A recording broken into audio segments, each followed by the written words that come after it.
The vending machine coffee tasted like battery acid mixed with regret. But at 3 in the morning in the air traffic control tower, it was all that stood between me and a career-ending micro-sleep. I'm Colton Hayes, 39 years old, and I've been guiding metal birds through the sky for 15 years. Tonight, like most nights, I was alone with the radar screens and my thoughts. Before we dive deeper into this story, I have one small request.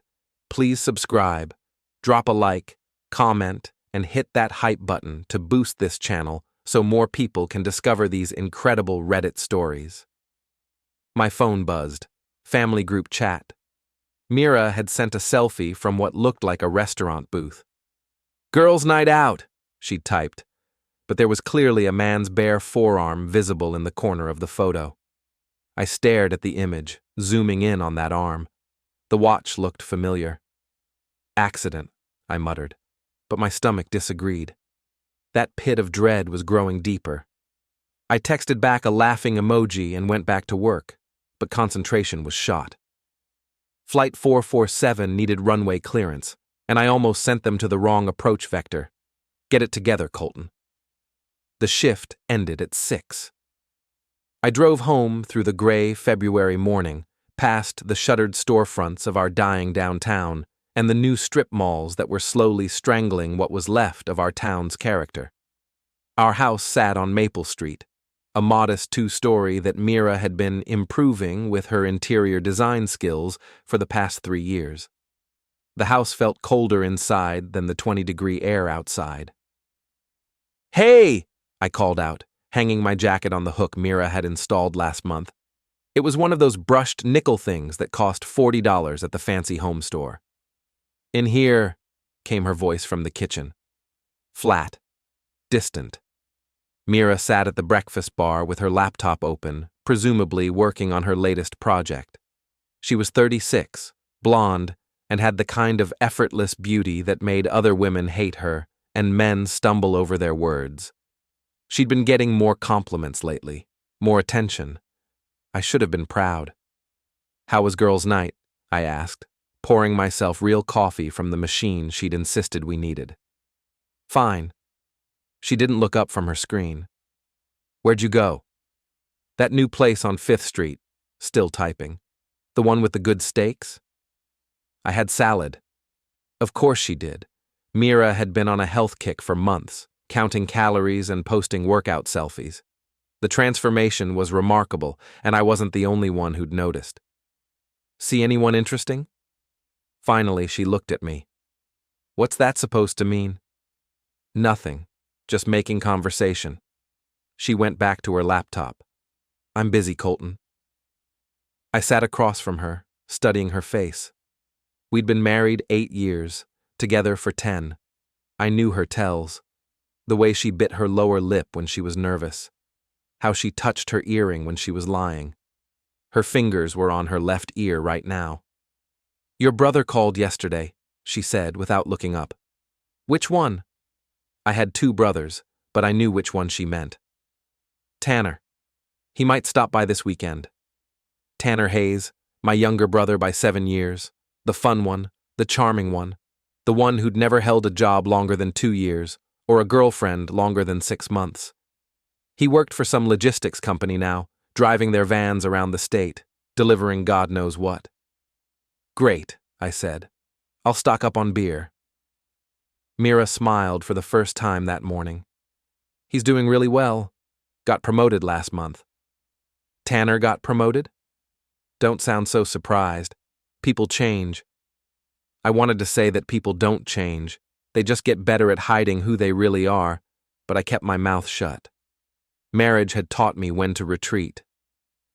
After Mira left for a client meeting, I found myself doing something I'd never done before, going through her purse. It sat on the kitchen counter like it always did, brown leather, expensive. My hands shook as I opened it. Receipts, lots of them. Most were normal. Gas, groceries, the coffee shop she liked. But there, folded small and tucked behind her credit cards, was a hotel receipt. The Riverside Inn. Last Tuesday. 1 night, 2 guests. Last Tuesday, she'd told me she was having dinner with her friend Lindsay. I sat down hard in one of our dining room chairs, the receipt trembling in my hands. The Riverside Inn was the kind of place people went when they didn't want to be seen. It was out by the interstate, the kind of establishment that rented rooms by the hour and didn't ask questions. My phone was in my hand before I realized I'd picked it up. We shared a cloud account for photos and documents. I'd set it up years ago for convenience, never thinking I'd use it for espionage. The photos loaded slowly: Mira at the gym, Mira with clients, Mira at lunch with friends. Then I found them. Text message screenshots. She'd been saving them. Can't wait to see you again. Unknown number. Last night was incredible. Same number. When can we be together for real? Same number. And then Mira's responses. Soon, I promise. He's working late all week. I've never felt like this before. You make me feel alive again. I scrolled down, my heart hammering. The unknown number had a name in one of the screenshots where Mira had accidentally captured the contact info. Tanner. My brother, Tanner. I set the phone down carefully, like it was made of glass. Then I walked to the bathroom and threw up the battery acid coffee and what was left of my dignity. When I came back to the kitchen, I picked up the phone again. Maybe I'd misread it. Maybe there was some explanation. There wasn't. More texts, more details, things about me. Colton's so boring. All he cares about is work. He hasn't touched me in months. That last one was a lie, but I guess the truth didn't serve her narrative, and Tanner's response is, "You deserve better. I've always thought you were too good for him. Maybe it's time to make a change." The most recent exchange was from yesterday. He's working tonight. Come over around 9. Can't wait. Love you. Love you too. I sat there for an hour, reading and rereading, memorizing every word. If misery had a brand manager, it would be my wife. Finally, I did what any rational man would do. I opened the Find My Phone app. Mira's phone was at the Riverside Inn. Right now, at 10:30 in the morning. I got in my car. The drive to the Riverside Inn took 12 minutes. I parked across the street behind a gas station and waited. I didn't have to wait long. Room 237's door opened, and my wife stepped out, followed by my brother. They were laughing about something. Mira was wearing the blue dress I'd bought her for our anniversary last year. Tanner's company van was parked right in front of their room. White Ford Transit with the logo for Midwest Logistics on the side. I took a picture with my phone, then another of them kissing goodbye. They stood there for 5 minutes, talking and touching like teenagers, like people who had all the time in the world and no one to answer to. I waited until Mira left, then walked across the street. Tanner was loading something into the back of his van, whistling. Actually, whistling. I had my keys in my hand. The sharp edge of the house key made a satisfying scraping sound as I dragged it along the passenger side of the van, from headlight to tail light. Then I took out a pen and wrote on a napkin from my glove compartment. Hope it was worth it. I tucked it under his windshield wiper and walked away. Mrs. Patterson from down the street was pumping gas at the station. She saw me walking back to my car and waved. I waved back, wondering if she'd seen what I'd done to the van. Her phone was in her hand, and she seemed to be taking pictures of something. My phone rang as I was pulling out of the gas station. "You snake!" Mira's voice was pure fury. "I know what you did." "Hello to you too, sweetheart." "Don't you dare. Tanner called me. You keyed his van." "Did I? This is harassment, Colton. I could call the police." "Go ahead. I'm sure they'd love to hear about your girls' night out at the Riverside Inn." Silence. "How dare you follow me?" "I didn't follow you. I just happened to be in the neighborhood. Funny how small the world is." "You're sick." "I'm sick? I'm not the one screwing my husband's brother in a pay-by-the-hour motel." More silence. Then, "We need to talk." "No," I said. "We really don't." I hung up and drove home. The house still felt cold, but now I knew why. It wasn't the weather. It was the ice in my veins, spreading outward from my chest like frostbite. My phone buzzed with a text from Mira. "I'm coming home. We're going to settle this." I texted back. "She wants war? Let's see who wins." Mira came home with reinforcements.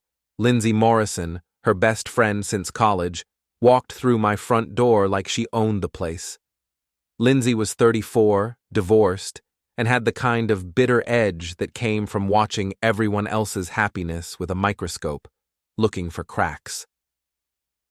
"Colton," Lindsay said, not making eye contact. "We need to talk." "We? I didn't realize you were part of this marriage." Mira sat down on our couch, the one we'd picked out together 3 years ago. "Lindsay's here for support." "Whose support? Yours or Tanner's?" "Don't be an ass," Lindsay snapped. "Mira told me what you did. Vandalizing property is a crime." I laughed, actually laughed. "And adultery is a sin. I guess we're all going to hell." Mira's face went red. "It's not what you think." "Really? Because what I think is that you've been sleeping with my brother for God knows how long while I've been working nights to pay for this house and your little design business. Don't you dare. Don't I dare what? Tell the truth? Show some emotion? Get angry that my wife is a cheating whore?" Lindsay stood up. "You can't talk to her like that." "I can talk to her however I want. She's still my wife. For now." Mira was crying now, but they weren't tears of remorse. They were tears of frustration, the kind you cry when you get caught and can't figure out how to spin it.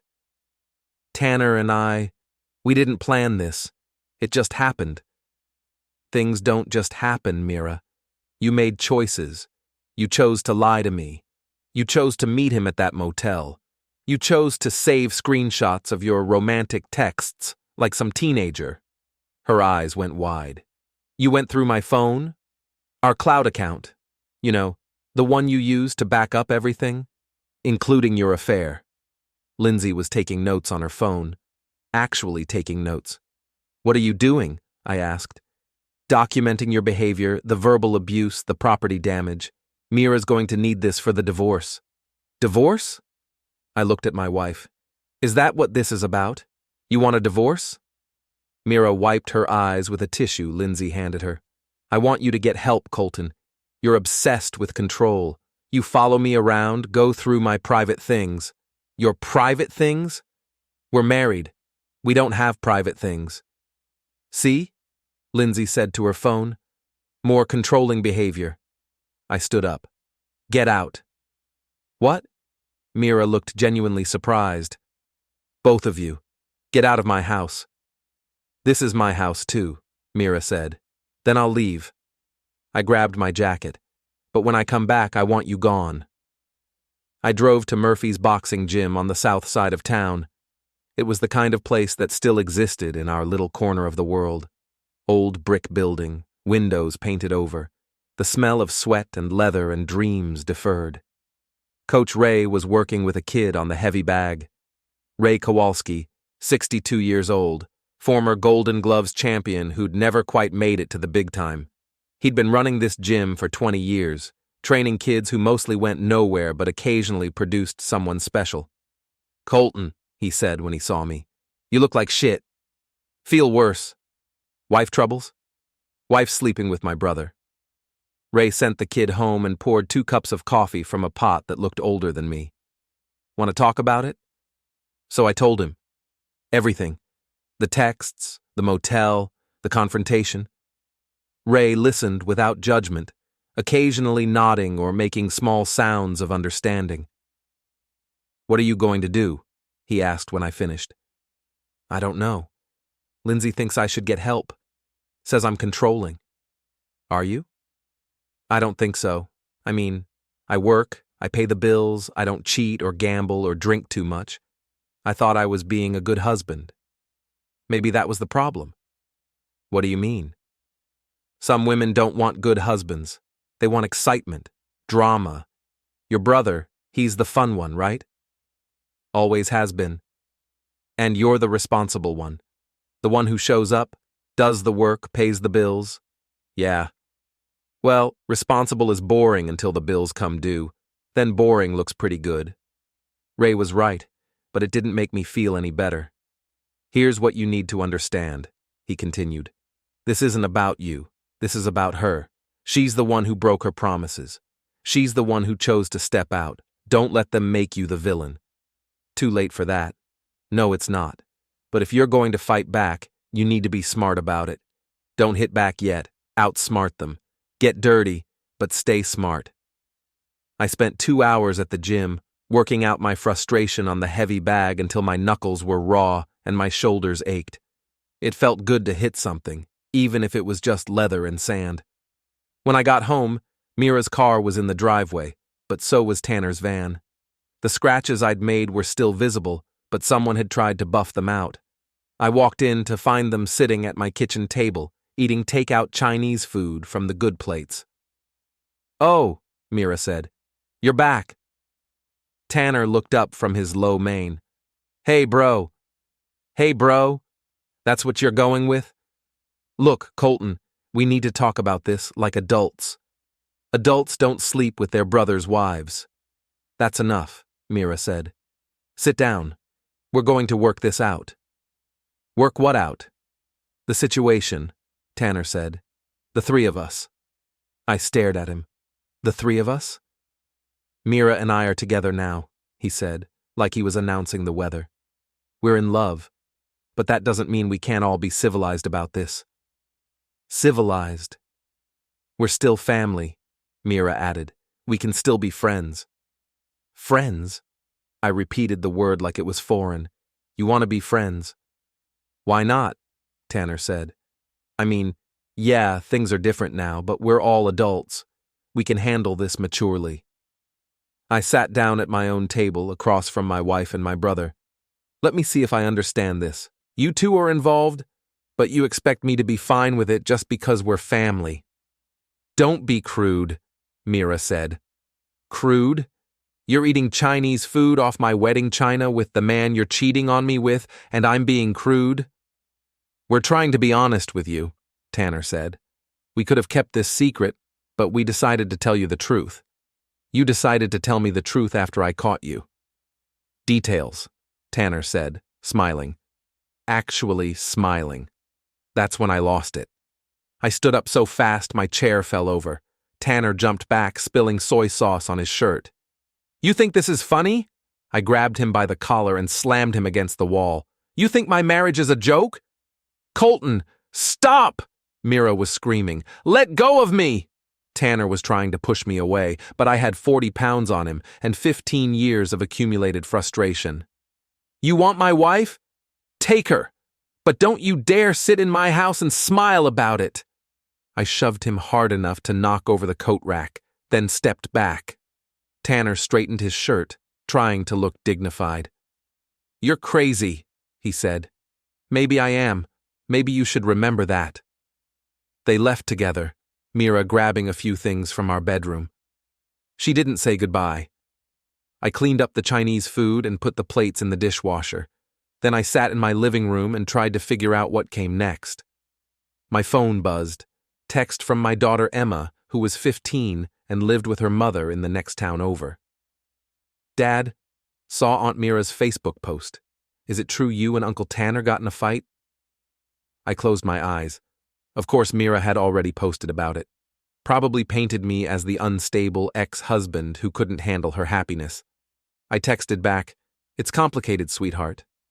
Mom says you're going through a midlife crisis." Great. My ex-wife was weighing in now, too. "I'm fine. How's school?" "Boring. Are you and Aunt Mira getting divorced?" "Probably." "Good. I never liked her anyway." That made me smile for the first time all day. The next morning, I woke up to find a letter from a law office slipped under my front door. Mira was filing for divorce, citing irreconcilable differences and emotional cruelty. She wanted the house, half my retirement account, and spousal support. I called in sick to work and drove to see a lawyer of my own. "She's got a case," said Patricia Williams, the best divorce attorney in town. The property damage, the physical altercation with her boyfriend, It doesn't look good. He's not her boyfriend. He's my brother. That actually makes it worse. Shows a pattern of family dysfunction. I'm the dysfunctional one? In the eyes of the court, you're the one who got violent. I left the lawyer's office feeling like I'd been kicked in the stomach. Mira was going to take everything, and there wasn't much I could do about it. But Ray's words kept echoing in my head. Get dirty, but stay smart. Maybe it was time to stop being the good guy. I spent the weekend compiling evidence, every text message, every photo, every receipt. I organized it all into a neat little folder on my laptop, complete with timestamps and locations. If Mira wanted to play dirty, I'd show her what dirty really looked like. Monday morning, I called in sick again and drove to my parents' house. Mom was in the garden pulling weeds from her flower beds. She looked up when she heard my car. Colton, what a nice surprise! Your father's in the garage pretending to fix the lawnmower. Is Tanner here? No, why would he be? Oh, wait, he did stop by yesterday. Said he had some news to share. What kind of news? He's dating someone we know. She stood up, brushing dirt off her knees. He was very mysterious about it. Mom, sit down. We need to talk. I showed her everything. The texts, the photos, the hotel receipts. I watched her face change from confusion to shock to anger. That little bastard, she said, which was strong language for my mother. There's more. I showed her Mira's Facebook posts from the weekend, painting me as an unstable husband who couldn't handle his wife's happiness. She's telling people you're having a breakdown. I know. And Tanner's letting her? He's encouraging it. Mom was quiet for a long time, staring at the evidence on my phone screen. Your father needs to see this, she finally said. Dad took it worse than Mom. He'd always favored Tanner, the charming one, the one who could make him laugh. But this was too much, even for him. 32 years old, and he's still acting like a teenager, Dad said. And with his brother's wife? What the hell is wrong with him? I don't know, but I'm done being the understanding brother. What are you going to do? Whatever it takes. I drove to Midwest Logistics, the company where Tanner worked. The manager, a guy named Pete Kowalski, Ray's nephew as it turned out, was happy to talk. Tanner's been using company vehicles for personal business, I told him, showing him the photos from the motel. Snake, Pete said. That's grounds for termination. I'm not asking you to fire him. I'm just giving you information. Well, I appreciate the heads up. We've been wondering why his mileage reports haven't been matching up. Next stop, Mira's business partners. She worked with two other women, Jennifer and Susan, running a small interior design firm out of a converted house downtown. I'd met them at company parties, and they'd always seemed professional. I thought you should know, I told Jennifer. Mira's been using company resources for personal business. I showed her some receipts I'd found, client meetings that were actually affair meetings, business lunches that were romantic dinners. This is very concerning, Jennifer said. We'll need to discuss this with Susan. I'm not trying to hurt her business. I just think you should know what's been going on. By Wednesday, the dominoes were falling. Tanner got called into his manager's office and suspended pending an investigation. Mira's business partners confronted her about the receipts and put her on administrative leave. But I wasn't done. I created a Facebook account under a fake name and joined all the local community groups. Then I posted a simple message. When someone you trust betrays you, do you forgive them or cut them out of your life completely? The responses poured in. Stories of betrayal, advice about moving on, support for standing up for yourself. After a few days, I posted an update. Thanks for all the advice. For those asking for details, my wife has been having an affair with my brother. I found out by accident and confronted them. Now they're trying to paint me as the bad guy for being upset. Just wanted to share in case anyone else has dealt with something similar. The response was immediate and overwhelming. Hundreds of comments, most supportive. People shared their own stories, offered advice, and expressed outrage on my behalf. Within hours, someone had figured out who I was and shared the post to other local groups. By Thursday morning, it had been shared over 1,000 times. My phone started ringing. Friends I hadn't heard from in years, co-workers, neighbors. Everyone wanted to know if it was true. "Jesus, Colton," said Mike Patterson, my neighbor. "I saw the post. Is that really what happened?" "Every word." "Man, I'm sorry. If you need anything..." "Thanks, Mike. I appreciate it." The calls kept coming. My boss at the airport wondering if I was okay to work. Emma's mother asking if Emma should stay with me for a while. My high school friends offering to take me out for drinks. But the best call came from Coach Ray. "Saw your Facebook post," he said. "How you feeling?" "Like I'm finally fighting back." "Good, but be careful. Cornered animals do crazy things." He was right to warn me. Thursday evening, Mira showed up at my house with Lindsay and 2 other friends I didn't recognize. "You need to take that post down," she said without preamble. "Hello to you too." "This is harassment, Colton. You're destroying my reputation." "I'm telling the truth." "You're telling your version of the truth. There's only one version. You cheated. I caught you. Now you're facing consequences." One of her friends, a woman I'd never seen before, stepped forward. "You're cyberbullying her." "I'm what now?" "Posting private information online to embarrass and humiliate someone is cyberbullying." "Private information? You mean the fact that she's sleeping with my brother? That's not private information, that's public behavior." "You're sick," Lindsay said.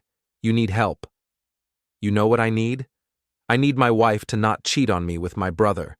But since that ship has sailed, I need people to know the truth about what happened." "Take it down," Mira said again, "or I'll get a restraining order." "On what grounds?" "Harassment, stalking, threatening behavior." "I haven't threatened anyone." "You physically attacked Tanner." "I pushed him against a wall, in my own house, after catching him eating dinner with my wife." "You're dangerous," one of her friends said. "Mira's scared of you." I looked at my wife, really looked at her. She was scared, but not of me. She was scared of losing control of the narrative, scared that people would see her for what she really was.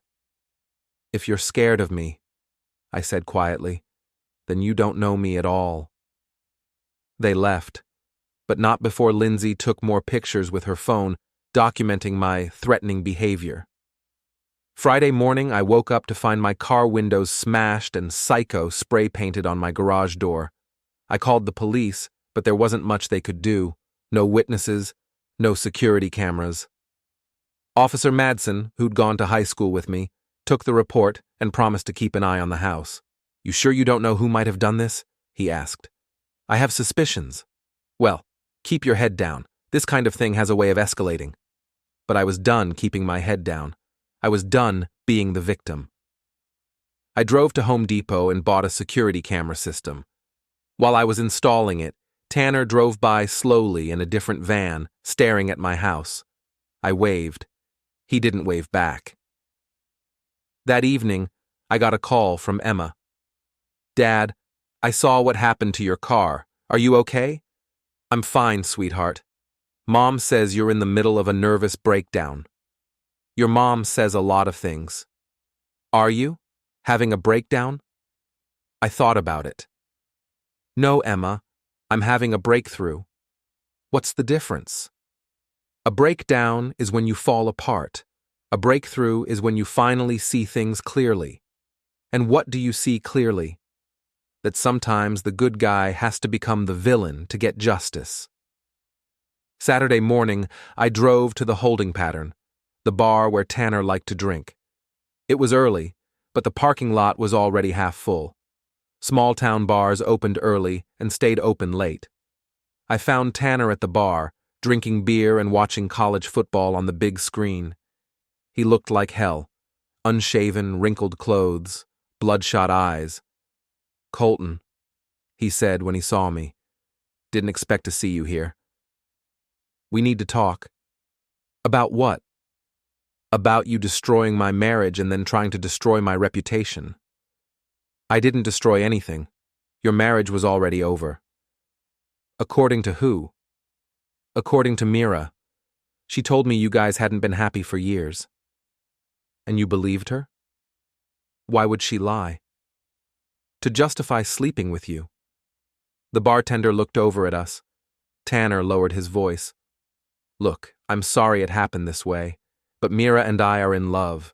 Real love, not the comfortable roommate thing you two had. Roommate thing? Come on, Colton. When was the last time you two went on a real date? When was the last time you surprised her with anything? You treat her like a business partner, not a wife.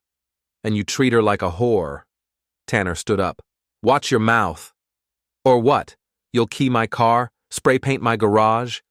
I don't know what you're talking about. Sure you don't. We stared at each other for a long moment. Finally, Tanner sat back down.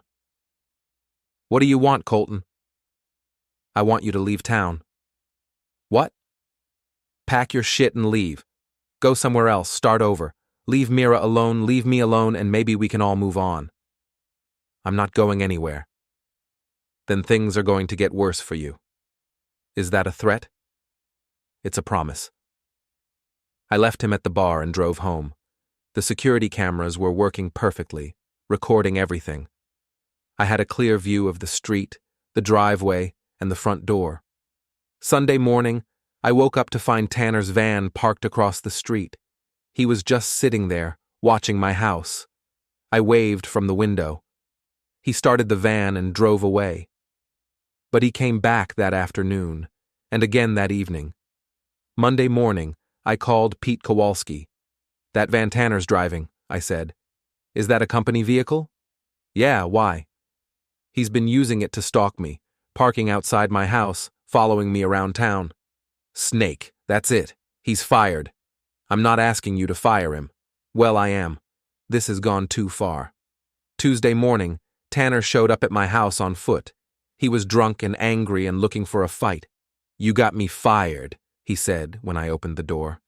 You got yourself fired. I've got nothing left because of you. You've got nothing left because you chose to sleep with your brother's wife instead of getting your own life together. She loves me. She loves the idea of you, the excitement, the drama, the forbidden romance. But when the novelty wears off and you're just another unemployed loser with commitment issues, she'll move on to someone else. You're wrong. Am I? Ask yourself this. If she'll cheat on her husband, what makes you think she won't cheat on you? I could see the doubt in his eyes, just for a moment. Then the anger returned. You're pathetic, he said. No wonder she doesn't want you anymore. Maybe not, but at least I'm not a backstabbing piece of shit who betrays his own family. He took a swing at me. I saw it coming and stepped aside, letting him stumble past me into the doorframe. He hit it hard, splitting his lip. Get off my property, I said, and don't come back. He left, bleeding and cursing, but I knew he'd be back. Cornered animals do crazy things, just like Ray had said. I was ready for him. The bank account was easy. We'd kept separate accounts for years, despite Mira's occasional suggestions that we combine everything. Now I was grateful for my stubbornness. I moved my direct deposit to a new account at a different bank, then closed our joint checking and savings accounts, transferring my half to the new bank. Mira found out Tuesday afternoon. You can't do this, she screamed into my voicemail. That money is half mine, I called her back. The money I earned is mine. The money you earned is yours. Seems fair. I put my career on hold to support your dreams. What dreams? I've been an air traffic controller for 15 years. Same job, same desk, same paycheck. What dreams did I have that required your sacrifice? I could have been more successful if I hadn't been tied down by marriage. Well, now you're free to find out. I hung up and called my lawyer. Patricia Williams had some good news for me. The private investigator I hired got some interesting photos, she said. Your wife and brother-in-law have been very public about their relationship. Restaurants, bars, even the grocery store. They're not trying to hide it anymore. That's good for the divorce case? Very good. Adultery still matters in this state, especially when it's this blatant. What about her claims of emotional abuse? Harder to prove without evidence. And frankly, her behavior makes her look like the aggressor. Wednesday morning, I got a call from Jennifer, Mira's business partner. We've decided to dissolve the partnership, she said. Mira's behavior has been unprofessional, and we can't continue to work with her. I'm sorry to hear that. No, you're not, and neither are we. She's been using our business as her personal dating service for months. We found receipts for romantic dinners she charged to the company credit card. Ouch. Yeah, we're starting fresh without her. Thought you should know in case it comes up in the divorce proceedings. It was all falling apart for them. Tanner was unemployed, Mira's business was gone, and their social circle was shrinking by the day. The Facebook post had done its job. Everyone in town knew what had happened, and most people weren't sympathetic to cheaters. But they weren't going down without a fight. Thursday evening, I was leaving work when I found Tanner waiting by my car. He wasn't alone. Two guys I didn't recognize flanked him, both bigger than me and looking like they enjoyed hurting people. We need to talk, Tanner said. About what? About you ruining my life. I didn't ruin your life. You ruined it yourself. You got me fired. You turned my family against me. You destroyed Mira's business. I told the truth. If that destroyed your life, maybe your life was built on lies. One of the big guys stepped forward. You got a smart mouth. And you have poor grammar. We all have our crosses to bear. Tanner held up a hand. I want my job back. I want you to post on Facebook that you made everything up. I want you to call Mira's business partners and tell them you lied about the receipts. Or what? Or things get unpleasant. I looked around the parking lot. It was nearly empty, just a few cars belonging to the night shift guys. The security cameras were pointed at the building, not the parking lot. You know what your problem is, Tanner? I said. You've never faced real consequences for anything. Mom and Dad always bailed you out, made excuses for you, cleaned up your messes. Well, I'm not Mom and Dad. Last chance, Colton. Screw you. The first guy rushed me. I sidestepped and stuck out my foot, sending him sprawling across the asphalt. The second guy was smarter, coming at me with his fists up like he knew how to fight. He did know how to fight, but I'd been training with Ray for 6 months. I caught his first punch on my forearm and drove my elbow into his solar plexus. He doubled over, gasping. Tanner just stood there, mouth open, as his hired muscle writhed on the ground. You want to try? I asked him. He shook his head. Good. Because next time you bring friends to threaten me, I'll bring friends too. And my friends are meaner than your friends. I got in my car and drove away, leaving them in the parking lot. My hands were shaking from adrenaline, but I felt good. Better than I'd felt in months. Friday morning, I got a visit from Officer Madsen. Got a complaint about you, he said. Assault and battery. From who? Tanner Hayes and 2 other men. They say you attacked them in the airport parking lot. Really? Did they mention why they were waiting by my car at 9 o'clock at night? They said they wanted to talk to you. 3 against 1, in an empty parking lot after dark. That's not talking, that's intimidation. You have any witnesses? Security cameras. We walked over to the airport security office, where the head of security, a retired cop named Jim Morrison, pulled up the footage. It clearly showed Tanner and his friends waiting by my car, then approaching me aggressively. Looks like self-defense to me, Jim said.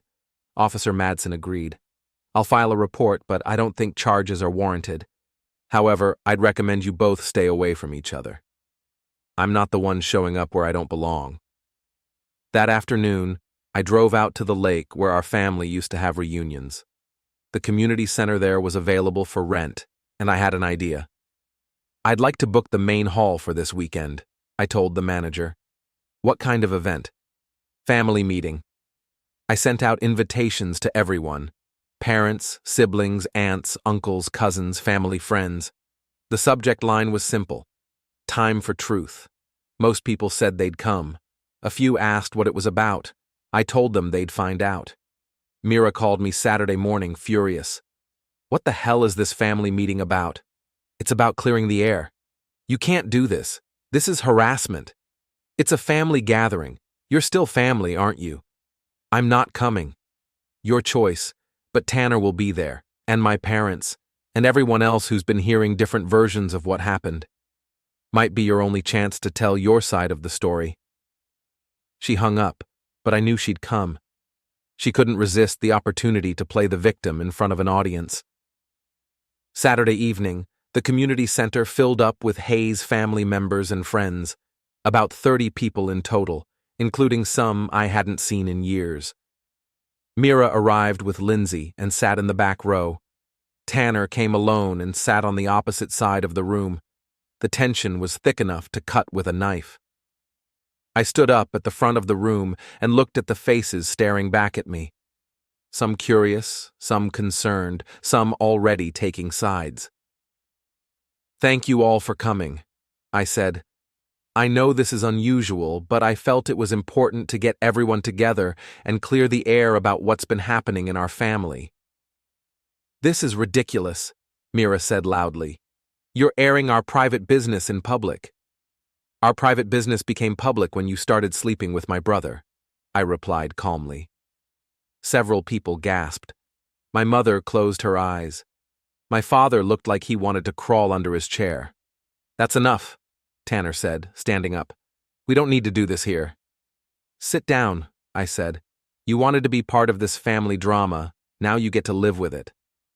I walked to the front of the room where I'd set up a laptop and projector. Since there seems to be some confusion about what happened, I thought I'd show everyone the evidence. The first slide was a timeline of the affair, based on the text messages and receipts I'd found. The second slide was screenshots of the texts themselves, with the most explicit parts blacked out, but the romantic content clearly visible. "Jesus Christ, Colton," my Uncle Bob said. "This is brutal." "The truth usually is." Mira was crying now, but still trying to maintain her narrative. "He's been emotionally abusive for years. He drove me to this." "Really?" I clicked to the next slide, which showed her text messages to friends, including ones where she bragged about having the best of both worlds, a stable husband and an exciting lover. "You drove yourself to this. I just documented it." The room was silent. Even Lindsay looked uncomfortable. Tanner finally stood up. "Okay, you've made your point. We get it. We messed up." "Do you? Because last week, you tried to have me beaten up in a parking lot." It wasn't what? It wasn't 3 guys waiting by my car to threaten me? It wasn't you trying to intimidate me into lying about what you did?" I clicked to the next slide, showing the security footage from the airport. "This is insane," Mira said, standing up. "You're all insane if you think this is normal behavior." "What's not normal," my mother said quietly, "is cheating on your husband with his brother.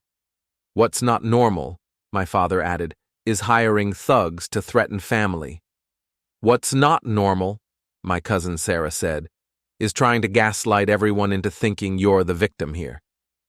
The room erupted in arguments, family members taking sides, voices raised, accusations flying. It was chaos, but it was honest chaos.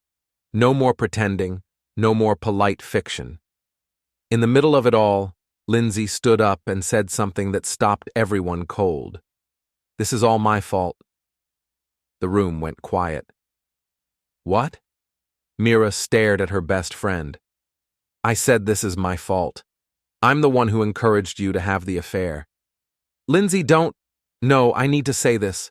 I've been lying to everyone, including myself." Lindsay looked around the room, her face pale but determined. "I set this whole thing up. I introduced Mira and Tanner, encouraged them to spend time together, told Mira she deserved better than Colton." "Why?" I asked. "Because I was jealous. Because I'm divorced and miserable, and I wanted everyone else to be miserable too. Because Colton fired me from a job 5 years ago and I never got over it." The room was silent. Everyone was staring at Lindsay, trying to process what she'd just admitted. "You manipulated us," Mira said quietly. "I gave you permission to do what you already wanted to do. Both of you. That's not true. Isn't it? You were bored with your marriage, Mira. You wanted excitement. And Tanner, you've always been jealous of your brother's stability. I just helped you both justify taking what you wanted." Tanner was shaking his head. "That's not how it happened." "No? Then why did you keep asking me if I thought Colton deserved to be happy? Why did you keep saying he was too controlling, too boring, too safe?" "Because that's what I thought. Because that's what I told you to think." The revelation hit the room like a bomb. Suddenly, everyone was looking at Mira and Tanner differently. They weren't star-crossed lovers anymore. They were puppets who'd been manipulated by a bitter woman with a grudge. "Get out," I said to Lindsay. "All of you. Get out." They left together, but I could see the cracks forming. Mira was looking at Tanner like she was seeing him clearly for the first time. Tanner was looking at Lindsay like he wanted to strangle her. The rest of the family stayed for another hour, processing what they'd learned. Most of them were supportive, offering help with the divorce, promising to testify if needed. My mother hugged me before she left. "I'm sorry we didn't see this sooner." "It's not your fault, Mom. We should have known. The signs were there." "The signs were there for me, too. I just didn't want to see them." Sunday morning, I woke up to find Tanner sitting on my front porch. "We need to talk," he said. "I thought we covered everything last night." "Not everything." I sat down next to him, but not too close. I still didn't trust him. "Lindsay was right," he said, "about me being jealous of you." "I know. You've always had your shit together. Good job, nice house, stable relationships. I've been drifting my whole life, never really committing to anything. That's not my fault." "No, it's not. But it made me resent you anyway." "And sleeping with my wife was your way of getting back at me?" "It was my way of proving I could have something you wanted." "Well, congratulations. You can have her." "I don't want her anymore." I looked at him. "What?" "After last night, after finding out how we were manipulated, I don't want her anymore. The whole thing feels dirty now." "It was always dirty, Tanner." "I know. I just didn't want to admit it." We sat in silence for a while, watching the neighborhood wake up. "What happens now?" he asked. "Now you leave town like I told you to. Start over somewhere else. Get your life together." "And Mira?" "Mira's not my problem anymore." He nodded and stood up. "For what it's worth, I'm sorry. Sorry doesn't fix anything. I know, but it's all I've got." He walked away, and I never saw him again. The divorce papers were finalized on a Tuesday in March. Mira got almost nothing. No house, no alimony, no retirement money. Patricia Williams had done her job well, using the evidence of adultery and the revelation of Lindsay's manipulation to paint Mira as the clear aggressor in the marriage's breakdown. She could appeal, Patricia warned me. But she'd need money for a lawyer, and she doesn't have any. Mira's world had collapsed completely. Her business was gone, her reputation was destroyed, and even Tanner had abandoned her. She was living in a studio apartment across town, working part-time at a furniture store, driving a 10-year-old Honda with a dented bumper. I should have felt sorry for her. Instead, I felt nothing. But I wasn't done. The annual Founders' Day festival was coming up in April, and I had volunteered to help with the setup. It was a big event for our small town. Live music, food vendors, local businesses showing off their wares. Everyone would be there, including Mira. I spent weeks planning. Not revenge exactly, but justice. A final accounting of what had happened and who was responsible. The festival was held in the town square, with a main stage for speeches and entertainment. As a volunteer coordinator, I had access to the sound system and the scheduling. Saturday afternoon, during the lull between the mayor's speech and the high school band performance, I took the stage. Ladies and gentlemen, if I could have your attention for just a moment. The crowd quieted down, curious. They knew who I was. My story had become local legend over the past few months. Many of you know me, and many of you know what happened to my marriage earlier this year. I wanted to take this opportunity to set the record straight about a few things. I could see Mira in the crowd, standing near the funnel cake booth with a look of horror on her face. She started pushing through the crowd toward the stage, but there were too many people in her way. First, I want to thank everyone who supported me during a very difficult time. Your kindness and understanding meant more than you know. Polite applause from the crowd.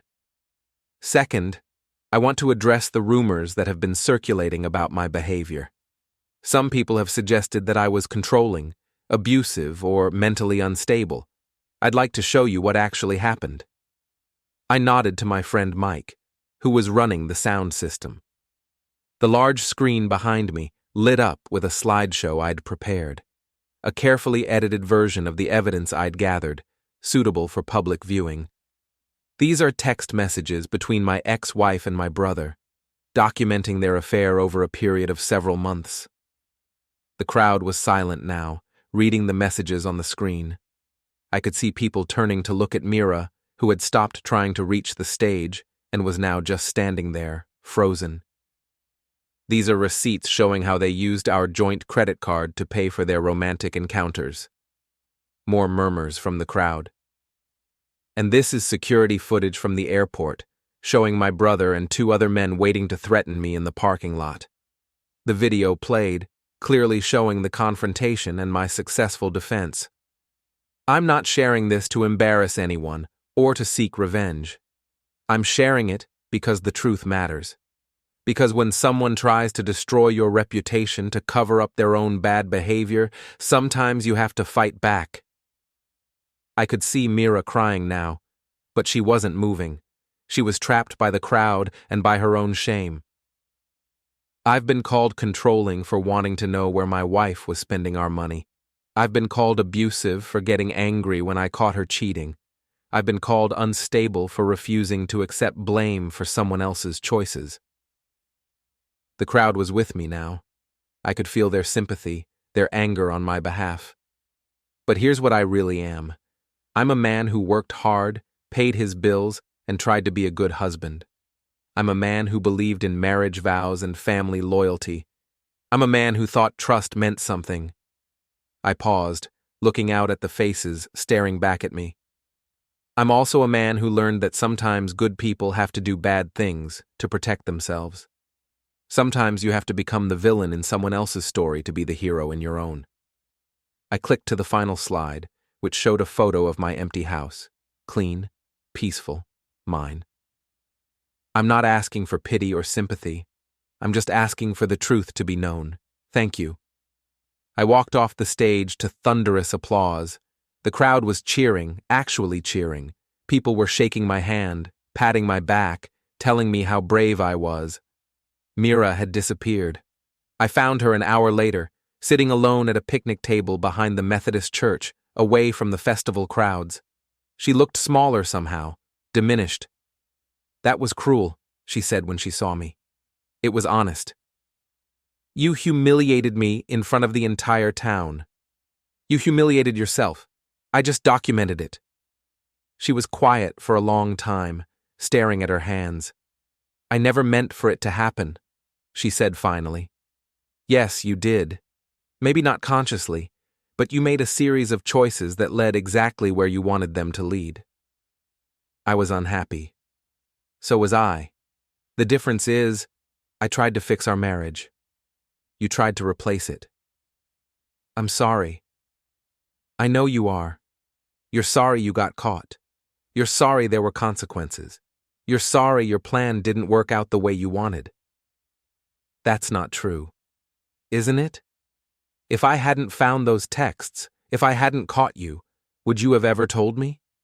Or would you have just kept living your double life until you were ready to leave? She didn't answer. which was answer enough. "I loved you," she said quietly. "No, you didn't. You loved the idea of me, the stability, the security, the respectability, but you didn't love me enough to be faithful. You didn't love me enough to be honest. You didn't love me enough to try." I stood up to leave. "What happens now?" she asked. "Now you live with your choices, just like I'm living with mine. Are you happy?" I thought about it. I'm free. That's close enough.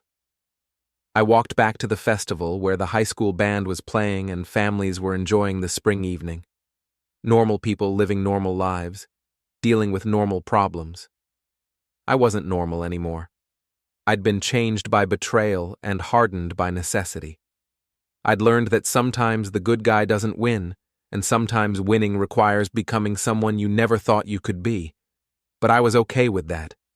I was okay with being the villain in Mira's story if it meant being the hero in my own. 3 months later, I sold the house and moved to a different town, 2 hours away. I got a job at a bigger airport, with better pay and more responsibility. I bought a small house with a view of the mountains and started taking flying lessons. Emma came to visit for the summer, and we spent long days hiking and talking about life and choices and consequences. She was proud of me, she said, for standing up for myself. "You could have just let them get away with it," she said one evening as we sat on my new porch watching the sunset. "No, I couldn't." "Why not?" "Because if you let people walk all over you, they'll keep walking. Sometimes you have to draw a line and defend it, even if it makes you the bad guy." "Do you miss her?" "I miss the woman I thought she was, but that woman never really existed." "Do you think you'll get married again?" "Maybe, but not for a while. I need to remember who I am when I'm not trying to make someone else happy." We sat in comfortable silence, father and daughter, watching the day end and the night begin. My phone buzzed with a text from an unknown number. I almost didn't read it, but curiosity got the better of me. "I know what you did. You destroyed my life. But I'm going to rebuild it, and when I do, I'm going to destroy yours. This isn't over. Mira." I showed the text to Emma, who read it and shook her head. "She still doesn't get it," Emma said. "No, she doesn't. Are you worried?" "About Mira? No, she had her chance to destroy my life, and she failed. She's not getting another one." I deleted the text and blocked the number. Then I put my phone away and went back to watching the sunset. Sometimes the villain wins. Tonight I was sleeping just fine. 6 months after that, I heard through mutual friends that Mira had moved to another state, trying to start over. Tanner had joined the military, looking for structure and purpose. Lindsay had been ostracized from their social circle and moved away too. I felt no satisfaction in their misfortune, but no sympathy either. They had made their choices, just as I had made mine. I was dating someone new, a flight instructor named Sarah, who had her own airplane and her own scars from a previous marriage. We understood each other in ways that didn't require explanation. "Do you ever regret it?" she asked one day as we flew over the mountains. "The way you handled your divorce?" "Which part?" "All of it. The public exposure, the social media campaign, the festival speech." I thought about it as we soared through the clear blue sky, free and untethered. "No," I said finally. "I regret that it was necessary, but I don't regret doing it." "Even though it made you the villain in some people's eyes?" "Especially because of that. Sometimes being the villain is the only way to get justice." We flew on in comfortable silence, two people who had learned that sometimes you have to burn bridges to keep from being dragged backwards across them. Below us, the world looked small and manageable, full of possibilities and second chances. I was ready for both,